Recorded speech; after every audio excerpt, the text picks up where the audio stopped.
Hi there, this is Ben Coleman. I'm your anchor host for the Florida Aviation Network here on the beautiful campus of the Aerospace Center for Excellence and the Central Florida Aerospace Academy. 49th Annual Sun and Fun International Expo and Fly-In, and it's been just an absolute fantastic week. The people, the planes, the craft, the goods, the food. Did I say food? Yeah, I did say food. But anyway, it's always a highlight here, and we try to stick this in on a Saturday because it's right in the busy part of the day. Talking about some of our aeromedical aspects of aviation and what it has to do with aviation safety. I mean, a lot of folks, it's a no-brainer that if you're not medically fit, you're not going to be really up to pulling the task of being a pilot in command. We have a very respected local individual here that's going to talk with us. As soon as he silences his cell phone so we don't get one of those emergency calls, Doc, we need you. And we're live and in the clear. Doc Busch, the handshake. Nice seeing you again. You too, Doc. It's only been a year. We need to do this more often, and we will. I do need to come see you. But Doc Busch, you're out of the Stallion 51 Corral up at Kissimmee. Correct. And something that not too many people know is you're able to accommodate folks if they make an appointment with you to fly in to get their flight exam. Well, we have a full-service flight line clinic where we do all sorts of FAA exams, Class 1, 2, and 3, special issuances. We have the HIMSS alcohol and drug program. And then we do some basic exams and ophthalmology, general stuff. So that's about it. And you are there to help with the physiological aspects of the folks coming for their training. Correct. For their upset training and with Lee and his group there. Doc, we have about 20 minutes now. We had 22. We just ate up 2 of it. But you have some information that I want to make sure that we share with our group. And by the way, this is going off right now on internet streaming, but it's going to be available for perpetuity. And even the International Space Station gets this stuff. Impressive. So we're talking to. I always wanted to go into space. Well, somebody said you're a spacey anyway. I don't get that. Depends on the time of day. Yeah. Doc, the aspects of we were talking about earlier as we were wrapping up or getting ready to come into this is. You're concerned about some of the drugs and alcohol and some of the abuses of that and some of your observations through your years of experience. Well, again, we run a HIMSS program through our clinic. Beth is my main assistant. She is the assistant. And we run a HIMSS program, which is basically an FAA-sponsored and airline company-sponsored drug, alcohol, and mental health program for people that have those issues to get back in the cockpit and to keep flying. That's the first thing I'll say. The second thing I'll say is it's really based on federal regulation, not necessarily state regulation. So what the states do is a little bit different than what the federal government thinks. And specifically, I'm going to talk about marijuana and its derivatives for about 30 seconds. But basically, you have to go by federal standards for that. So all those marijuana things and the derivatives, the CBD oil and all these things, those things are not considered legal to use for aviators.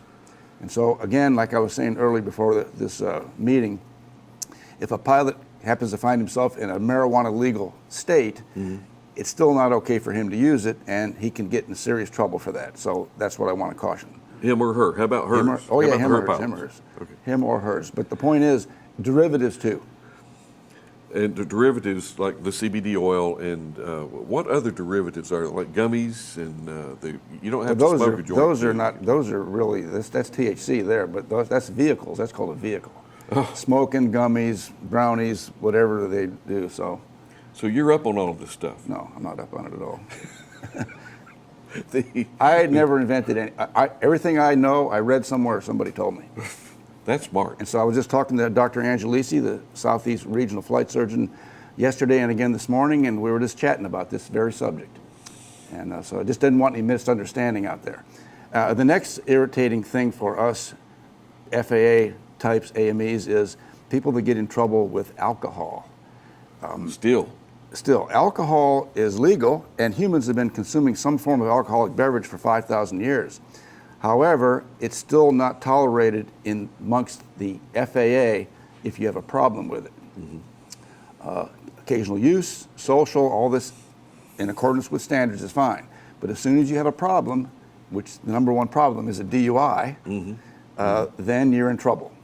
And every time I have a pilot come into my clinic with a DUI, I'm like, dude, you were born in America, English is your primary language, what have you been doing for the past 20 years? Oh, you've been flying airplanes? Haven't you heard that it's not good to get a DUI? And once the local authorities get done kicking your, I was going to say ass, but I'll say butt. You can't say ass on there. I know. So once they get done working you over, then the FAA is going to work you over for an extra amount of time.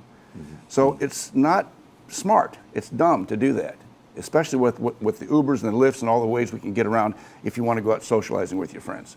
I'm just amazed that that's still happening. It is, and we're trying to give some guidance to a guy that stumped his toe pretty hard as he was younger. But he's paid his penance, he's done his time, and there is a program that if you stay clean for X amount of years, and it can be medically, professionally proven that you're clean, you might be able to qualify for applying for a medical. Absolutely, and that's what the HIMSS program Sure. is. It's basically a drug and alcohol monitoring system. And I keep saying drug, but really 90% of the HIMSS pilots are alcohol. I mean, it's legal, it's all over. Pilots are pretty good about the drug thing. It's not really a major problem from my perspective, nor is the mental health thing. It's mostly about the alcohol, and it's about getting in trouble with the alcohol. And I'll share another euphemism with you that I use. There's never a problem until there's a problem. Did you say euphemism or Yes. euphemism? Oh, Doc, you're too much. But there is never a problem until there's a problem. And then you wish so much that you had taken some of your advice from this show. But just listen to your friends. I mean, the community is smart enough on this, and I think people choose to be ignorant of things that they don't want to admit to. Good perspective. Did I just bring Yeah, that up? Yeah, good one. I just came up with that. Doc, something else that is that's been very, very heavy on my mind is what is this thing? You are a doctor, aren't you? Well, I mean, technically, I'm not really a doctor, but I did go to medical school, did pretty well, passed all the tests. Yeah. Oh, okay. So I've got every now and then, and I'm just curious about I myself. only say that because I never knew a doctor before I became one. I was. Anyway, go ahead. Did you stay at a Holiday Inn Express last night? I did. Okay, that's cool. Joints. The joints have started to be a little bit tighter, and I've noticed that my skin is the texture of my skin is changing, and my vision is starting to decay a little bit. What do you think's wrong with me? Well, I mean, I don't think it's going to be fatal in the near future, but you know, it's the old age thing, right? Age? Yeah. Am I suffering from age? You're suffering from age. How old are you? 49? Oh, 50. I just turned 50. Good guess. But are there many people that are afflicted with this disease called age? Pretty much everybody. Okay. Is there a point in time where somebody needs to determine, and even though you're a AME, you know where I'm going with this? No. Okay. Well, at some point, they're going to make a decision. You know, Oh, you mean like I don't giving up think the I Spurs? You're talking there about you giving. go. Okay, Hanging okay. them up. Hanging them up. I got it. Okay. I've had to do that a few times, and sometimes I was worried about having to do it to well-known personalities. I've been fortunate enough to have some well-known personalities as patients over the years I've done this. Would you care to mention any names? No. Okay, good. But the point is, eventually, a pilot has to give up the Spurs, hang up the Spurs, as they say. And so I have given them the old lecture. I mean, you know, you're failing this, you're failing that. You can't pass the eye test. You can't pass the hearing test. You're older than a dinosaur. Maybe it's time to hang it up a little bit. It's better for the pilot to decide when it's time for him to stop flying, as opposed to the FAA to decide for him. Yeah. Now, I've known pilots that were very well-known, prominent guys, and basically the FAA told them, you're done. It's better if they get to decide themselves. Sure. Okay, well, I'll tell you, John Glenn, the famous Marine pilot, the Mercury astronaut, the senator, and the oldest guy to fly into space, great guy, right? I did not give him that speech. I thought I might have to, but he was smart enough to hang it up when it was time for him to hang it up. Good. And he went away in glory, as opposed to not glory. Professional athletes, it's the same thing. Sure. You don't quit when you've been sitting on the bench for 3 years after being a star, right? You quit when you're on the backside. So Yeah, you don't wash out. Yeah. You wash up. And the a good one. Doc, I am going to ask for your support on something that I'm trying to start professionally and personally, and I do have the domain suspendedwings.com. Oh yeah, okay, good. Where I'm going to encourage people to, rather than question, we need to have a group of folks that, it's been good. It's been a good ride, but I'm just not what I used to be. I want to self-suspend my wings rather than have the FAA suspend my wings. Or Absolutely. worse, hurt somebody. And that's what we're all here to do. Or embarrass yourself, like you get lost or you land at the wrong runway, or just little things like that happen once you start losing your faculties. Yeah, but And those are all true things. Okay? It is happening, and this is. I am serious about this, and since you are somewhat local, I'm here in Lakeland. You're in Kissimmee. Anytime you need a mental attitude adjustment, just give me a call and drive over. What can you adjust this? We'll have to go have a couple of beers while we do it. Okay, there you go. That's good. No, not in moderation, though. Not in absolutely. excess. In moderation. Doc, is there what is the most outrageous thing that you have seen in your career? Outrageous things that you just no names. You talking about aviation, or medical, general A&E, medicine? Because general medicine is way out there. Aeromedical examiner type guy. Tell us what is. There's got to be something you would not believe this. Something that you and Lee would talk about that you wouldn't believe with this guy. That's a tough one. I mean, they're usually sad cases, like something you can't believe that's outrageous. It's probably not physiologic, although I've had a patient that had a heart transplant we got a medical for a number of years ago. And the FAA does give people that have organ transplants medicals. I think the number is up to like almost 200 people nationwide now. Pretty impressive. So it is possible. It is possible. Those are a little bit far out there, especially when you come to the circulatory system. Sure. I've had people approach me that wanted to become a pilot after they, served 3 separate tours in federal penitentiary for armed drug trafficking. And I'm like, well, it's a challenging case. We can work it if you want, but it doesn't look too good. They want to take pilot lessons now. So other than that, I mean, got some interesting cases of congenital anomalies. And those have been kind of interesting. And the FAA is pretty open-minded about that. We have kids that have gotten certified, they've gotten their medical with, unusual congenital anomalies, birth defects. In fact, I think there's a young gal out there that the FAA certified, not through me, but she was born without her arms. And she got certified to fly. Met her. I met her too. Yeah. She's quite a person. Absolutely. But the point is, determination and persistence can do a lot of things, and the FAA is impressed with that, and they really want to help. The FAA doctors want to keep pilots in the cockpit, but they got a big rule book that they have to go by. And so that's where we are, between that rock and a soft spot. And there's a reason for those rules, and I call them standards. They're standards, and they're general. Because, so there's nothing that's specific, a few things. But when we're dealing with the FAA, nothing is out of the question if we have persistence, we take our time, and we prove our point. And that person is capable to operate an aircraft at whatever level they want to. And you keep your wits For about most it. things. In fact, 95% of the time that a pilot puts in for a waiver or exception to policy, the FAA approves it. And the number one reason that the FAA doesn't approve it is because the pilot loses his persistence. He gives up. The power of persistence. Like, what was it, Calvin Coolidge, I think, said something about that. Nothing in the world will take the place of persistence. So that's what the FAA looks at. And again, 95% of the people applying for special issuance or a waiver is granted. And SOTAs are often our statement of demonstrated ability. Right.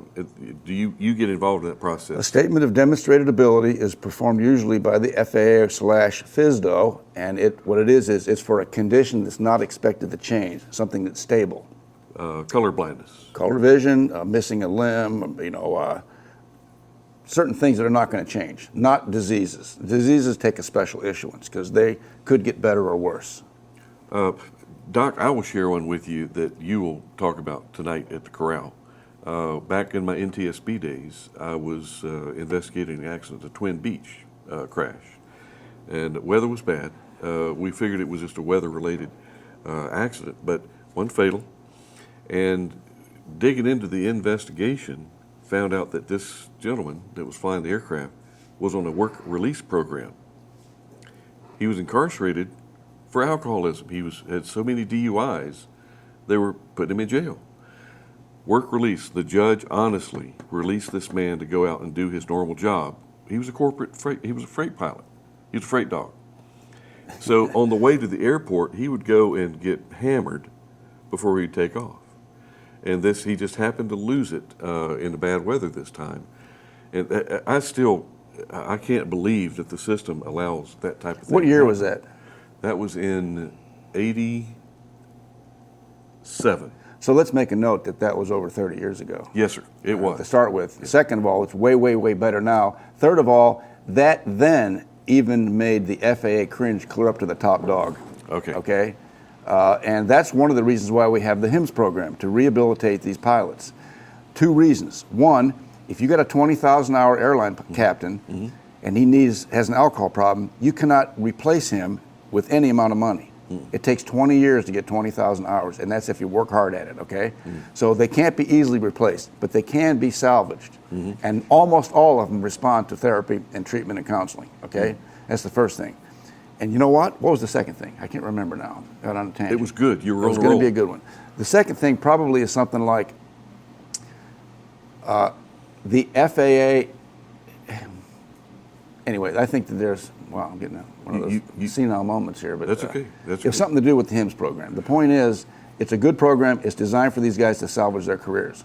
Before that, they didn't have that. And there's stories I've got from pilots that were flying in those days. They were like drinking in the cockpit back in the 60s. Why? Because they could. Yeah. Have you seen that movie called Flight with Denzel Washington? Yeah, yeah. Well, you know. Yeah. Or Airplane, yeah. Maybe, I don't know what it was called. It was called something where he was a... Airplane, gets upside down. Saved, but the point is, it was a great movie, but it was not total fiction. It's sort of total fiction these days because they have checks and balances, and the airline people will, if a pilot shows up intoxicated or hungover or not looking right, his compadres, his crew will turn him in. Yeah. In other words, you can't get away with that stuff anymore. The airlines are on it, the FAA's on it, and it's a way to help the pilots and salvage their careers. And even in Alaska, you know, folks, I mean, they start shaking. You give them a drink, smooths right down. But that was not categorically for everybody in Alaska, don't get me wrong. Right. But the doc... I'm just saying, the 80s was, that's not my second point. The 80s is before all this took place. Yeah. The HIMSS, I don't know when it started, but it was around 30 years ago. And it's become really mushroomed into an awesome program the past 15 years. So this happened 35 years ago. Yeah. Okay, times were different then. Still, what happened to common sense? I mean, even 30, 40, 50 years ago, common sense-wise, you don't go fly freight after getting hammered when you've been locked up for having the UL. Yeah. Remedial training. Do you get involved with any remedial trainings? Remedial training for what? Pilots that stump their toe.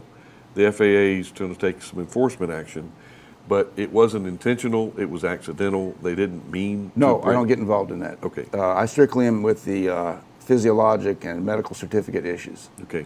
I don't do with the other stuff. Well, and this is all, you try to save pilots from themselves, basically by educating them and showing them there's well, yeah, ways because I mean, it causes us a lot of paperwork. Sure. I mean, the paperwork is the not fun part of my job. Hanging out with pilots and poking them and bugging them and working them over, that's fun. Yeah. But the paperwork is not fun. So.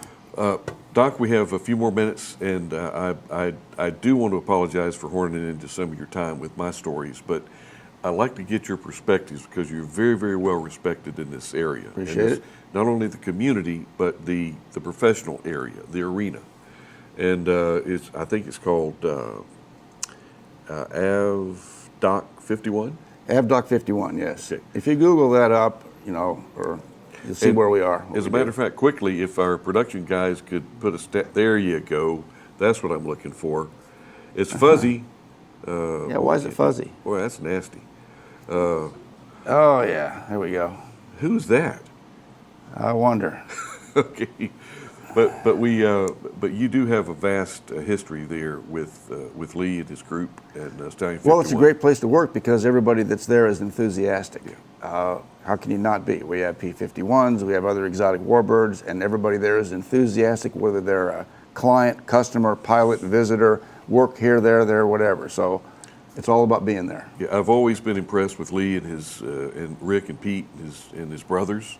Oh, yeah. All of them. People don't realize there's a whole gaggle of louderbacks back there. But their professionalism is second to none, and knowing that you are in with that group, it doesn't surprise me. So Well, come over and visit. I would love to, and I still want to get with Lee and mentoring. Lee is a real big mentor factor. Mm-hmm. And as we get older, and believe it or not, I am aging, and I want to start giving more and more. I feel bad for you now that you're 50. I do feel bad, yeah. And it hurts. I was 50 for a whole year. Yeah, many years ago. But Doc, this is one point before we head it out. The number one person that's responsible for their medical are themselves. Is The pilot. And Especially when the pilot has a problem and needs a special issuance, which is a waiver, or he's in a program. The pilot has to be motivated, he has to be participatory, and he has to be partners with us, because we can't babysit every one of them. So they have to be willing to participate. And that's the biggest thing. It's right in the standard, though. If you don't feel like you're flying, you're in a good condition to fly, don't. I mean, we ground ourselves. I'm safe. Just this little earpiece just reminded me from our captain back there fooling the switcher. Doc, thank you very much for your time today. Is there anything else on the parting shot other than just come see me? Nope, not really. Have a good time flying. It's a great thing to do. We should be blessed that we're in the time when we can enjoy this, as opposed to years ago. 100 years ago, we couldn't do this. So. No, and let's fight hard to keep that privilege. It's not getting any cheaper or easier, too. No, it is. So Doc, it's always a pleasure to talk with you. Air shake. Enjoyed it. Cool. Thanks. All right, Ben Coleman, your anchor host for the Florida Aviation Network. We're going to sign this one off, and I don't know how we can top it, but we're going to try. Later on, we're going to talk to Lee Louderback. We're going to see what Lee has to say about this guy. Take it easy. See you next interview.